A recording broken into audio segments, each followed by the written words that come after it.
Drugs కేసులో ప్రధాన నిందితుడు. ఆ కేసు ఇన్వెస్టిగేట్ చేస్తున్న ఆఫీసర్ హత్య కేసులో ప్రధాన నిందితుడు. వాడు దొరికేదాకా డిపార్ట్మెంట్ మొత్తం ఇదే పని మీద ఉండాలి.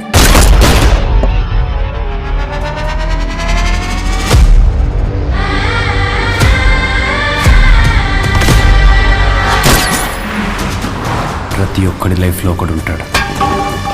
వాడి కోసం మనం ఏం చేయడానికైనా వెనుకాడు.